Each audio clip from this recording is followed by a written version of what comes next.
이재명 대통령은 어제 국무회의를 주재하면서 전통적 우방과의 협력에 대해 이런 언급을 했습니다.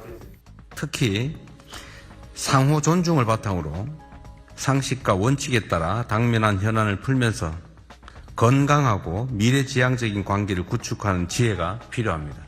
최근 미국 측이 일부 대북 정보 공유를 제한하고 쿠팡 김범석 의장의 법적 안전을 요구하면서 한미 고위급 외교안보 협의를 지연시키는 상황을 염두에 둔 발언 아니겠냐는 해석을 낳았습니다. 청와대 관계자는 정상 간 합의된 외교안보 사안이 기업 로비에 영향을 받는 비합리적 상황을 잘 풀어나가겠다는 의지라고 부연했습니다. 이어 이 대통령은 한국의 군사력은 주한미군을 제외하고도 세계 5위 수준이고 국방비 지출만 해도 북한의 1년 국내 총생산보다 많다며 외국 군대란 표현을 통해 이렇게 힘줘 말했습니다. 그런데 왜 자꾸 우리가 무슨 외국 군대가 없으면 마치 자체 방위가 어려운 것 같은 그런 불안감을 갖느냐 그 말이에요. 그러면서 국가는 스스로 지켜야 하고 그럴 역량도 충분하다고 덧붙였는데 전시작전 통제권 전환과 같은 자주 국방의 중요성도 강조한 걸로 풀이됩니다. 이 대통령은 충무공 이순신 장군 탄신 481주년 기념 행사에선 중동 전쟁을 비롯한 급변하는 국제 질서와 관련해 외부에서 불어오는 거센 풍랑을 이겨내려면 내부에서 흔들리지 않는 강한 결속력은 필수라고 당부하기도 했습니다. SBS 강민우입니다. 현지 시간 어제 열린 미 하원 군사위원회. 제이비어 브런슨 주한미군 사령관은 전시작전 통제권, 즉 전작권 전환의 준비 상황에 대해 이렇게 말했습니다. I would say that right now we've delivered to OSW a roadmap which will get us there not later than second quarter of FY29, and we'll continue to pursue that. 미 정부 기준으로 2029 회계연도 2분기는 2029년 1월에서 3월, 즉 1분기입니다.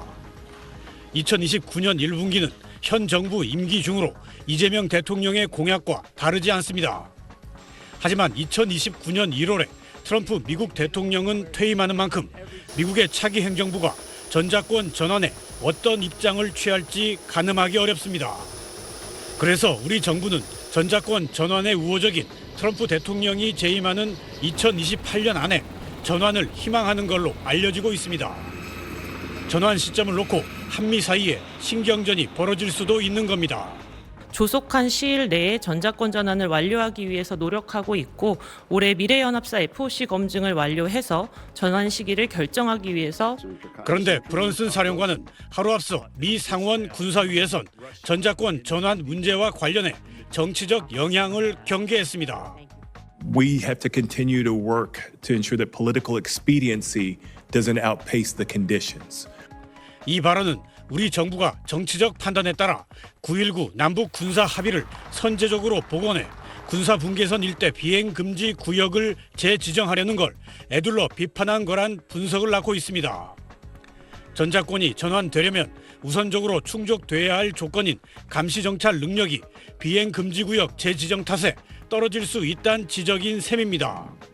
전환 조건을 까다롭게 평가하겠다는 뜻으로도 풀이돼 이재명 정부 임기 내 전환이 성사될 수 있을지 불확실성이 커졌다는 관측도 나옵니다. SBS 김태훈입니다.